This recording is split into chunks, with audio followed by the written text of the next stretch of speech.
everyone! Welcome back to the channel. Now, I have made a few videos over the years showcasing different vintage cameras in my camera collection, and they've always been super fun to make. But I realized in those videos I never really went into the history of any of the cameras, and there's also a few cameras that I have barely mentioned on the channel or maybe even never mentioned at all, so I just kind of wanted to sit down, talk about the cameras that I own because I love them and I'm a huge nerd. So buckle up because it's about to be a lot of me talking about my cameras, but I hope that you guys find this interesting because I certainly do. We are going to start off with the Kodak Brownie Hawkeye Flash. Now, there have been many iterations of the Kodak Brownie over the years, the first one being released all the way back in 1900. The idea was to basically just sell a box with a hole in it. And yep, that's what these brownies are. It's a box with a hole in it, there's a lens, that's really it. Like, if I open it, you can see box with a hole in it. It's super simple, and pretty much over the years, this is what brownies have been. There's a few common ones that I tend to come across in stores, but this one is definitely the one I come across the most. This model was introduced in 1949 and takes 620 film, which is not made anymore. But luckily, this one has the take-up spool, so I can use regular 120 film in here with little to no issue. All I gotta do is keep that metal take-up spool after development and I'm good to go. I am gonna put the other specs of this camera up on the screen for all the nerds out there who understand them. And yeah, there's really not much to it. It's literally just a box with a hole in it and a shutter. I have used this camera twice to not great success. I didn't really know what I was doing. I only really got one good photo out of it, but I am actually willing to try it again once it gets sunny out, now that I feel like I've learned the lessons and the mistakes that I need to learn with this, and I want to give it one more go. I don't know if I'll do it for a video, but maybe if I do it again, I'll make a community update, like, hey, I did it again, and here are the pictures. Hopefully they'll come out the third time. Next up, another brownie, this time the Holiday Flash model. He is just so adorable, vintage and retro looking with the brown plastic case and the like silver front. I love how it looks. This camera came out in 1953 and takes a film size that's in between 35mm and 120. 127 film is what this camera takes. Surprisingly, you can actually still get 127 film sold by the Film Photography Project. So maybe one day I'll take this camera out in the town and take some pictures with it. But judging by how the first brownie went, I'm not entirely positive that it'll go as well. I do have the flash for this one though, so maybe if I want to try my hand at really old flash photography, this will be what I do. Here are the camera specs for this little guy. He's super simple, another box with a hole in it, so I don't really have much else to say about him. Also from Kodak, this camera is very unique. This is the Kodak Stereo. Released in 1954, it only had 5 years in the sun before it was discontinued in 1959. Even still, it apparently sold 100,000 units. It is a little bit more advanced than the brownies. In fact, it has a way to change the shutter speed and aperture, which is huge, and you can focus the lenses, which is also really cool. And the best part, it takes regular 35mm film, so you never have to worry about finding film for this guy. This camera takes stereoscopic photography pictures. Stereoscopic photography was a fad in the 1950s, where you take two photos, the distance of your eyeballs away from each other, and then you mount them all on you mount them the distance away, and then with a special viewer or crossing your eyes in a certain way, you see a 3D image. It's a really, really cool phenomenon, and if you've ever seen or heard of or even used a Viewmaster, it uses the exact same technology of stereoscopic photography. After reading Brian May's book about it, I was kind of immediately obsessed and intrigued with the entire concept and wanted a stereoscopic camera of my own. And when I found one of these on Mercari for a really good price, but untested, I took a risk, and originally I thought that it didn't pay off. Originally I got this and I thought it was broken, but guys, before this video I was like, okay, I need to put in the video that something's wrong with it. What exactly was wrong with it again? I couldn't exactly remember, and I was playing around with it, and guys, this camera works. It works fine. Okay, actually, I told a lie, guys. I did not remember how this camera worked when I was testing it out. I do know what's wrong with it. There is something wrong with it. It is supposed to lock when it gets to the next frame, and my camera does not. It'll just spin indefinitely. So you can't depress the shutter unless it's locked, and my camera will just never lock. However, there is a manual shutter release lever on the bottom of the camera, and you can see when the frame advances. When the gears turn, they turn a little number counter on the top of it. So it is still usable. It just is a little more inconvenient. So I am going to shoot a roll of film on this. I think I know what my next camera video is gonna be about.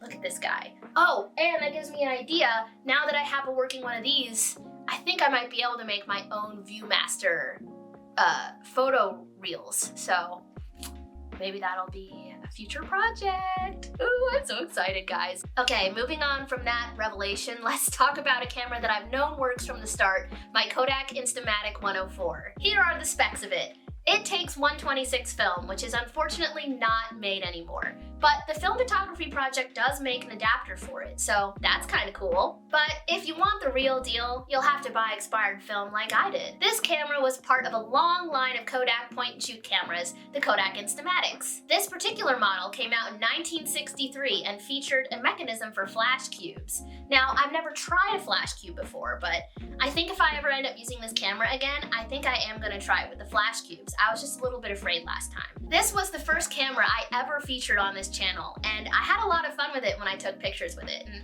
I even think the expired film effect looks really cool. If the film wasn't so inconvenient to get, I'd probably use it a lot more. So maybe I should buy that 35mm film adapter. All right, that's all the Kodak cameras that I have, but I have more cameras than that. Next up, we have the Minolta Pocket Pack 440E. While I can't find the exact year this model was made, I do know that mine was purchased in 1977. This camera takes 110 film, which is a super small format of film. This compact format is very convenient and slim. It fits in my purse, it would probably fit in a pocket, and it has a very convenient little string that you can tie around your neck. It's super lightweight, and I can definitely see why these had a lot of popularity back in the day. Plus, this camera just oozes style. I mean, look at that. It looks amazing. Like, I feel so chic when I'm using this camera. I had a ton of fun shooting with this, and probably will again once it gets sunnier. The film is a little bit expensive, and I kind of want to go with a different developing place to see just how different people develop this film, but I think I am going to use this a lot. It's really fun. From the simplicity of the point-and-shoot cameras, I give you my workhorse film camera, the Pentax K1000. I have a very strong attachment to this SLR. It is a completely manual 35mm camera. The only electricity it needs is for the light meter. These cameras were made from 1976 to 1997 and are even popular to this day. It sold a total of 3 million units. And if you're looking to get into legit film photography, I cannot recommend this camera enough. It is simple, easy to use, and it is so satisfying. Ooh, it's one of my favorite noises. And unlike a point and shoot, you have complete control over everything. After I discovered my love for manual film photography in my senior year of high school, I was talking to my dad about how much I wanted a film camera of my own, and he pulled this out of his stuff in the basement. It was just like sitting around collecting dust, and it's in amazing condition for how old it is. I'm not entirely sure when mine was acquired, but it was probably somewhere in the 80s. Ever since then, I have shot so many rolls on this bad boy. I really cannot stress enough how much I love this camera. But yeah, I want to have appreciation. I probably won't ever feature it on the channel because to me it's kind of a normal camera, but I love this thing. This is my favorite camera that I own, for sure. And last, but certainly not least, we are rocketing into the future with my Pentax ZX30. Coming out at the start of the millennia in the year 2000, this is what I like to call an electronic SLR. It's not a DSLR, but tech was advanced enough at this time to get you almost a fully automated process. I mean, it pretty much can do everything for you. It automatically chooses the settings that you need, it even automatically focuses to varying degrees of success, and it even automatically rewinds the film when you're done with it. It even has a bunch of different modes, just like a DSLR that I'm used to using. Now, when this camera came out, autofocus was the hot new thing, so it has autofocus capabilities. And I can tell you after using this that its autofocus capabilities are bad. It sucks at autofocusing, but it most of the time eventually gets there. But hey, the built-in camera flash is a nice touch. If I'm gonna go shoot at night, I bring this out. This is my backup camera that I use when I'm worried about damaging my Pentax K1000. Now, I think that that camera can survive a lot, but I would like it to live forever. So if I'm shooting at night or if I'm shooting in dangerous weather conditions, this is the camera that I bring out. The only issue is that I think this type of camera takes out most of the fun of film photography. Like, there's not really a good reason to use one of these anymore when I have my DSLR that can basically do everything that this does, except it is way more convenient. And if I want that film look, then I can get that either with post-processing or using a different camera than this one. I mean, it does everything automatically. That's not why I love film photography. I love film photography because it's a physical medium I can get in there with my hands, and this thing, it takes out most of the fun.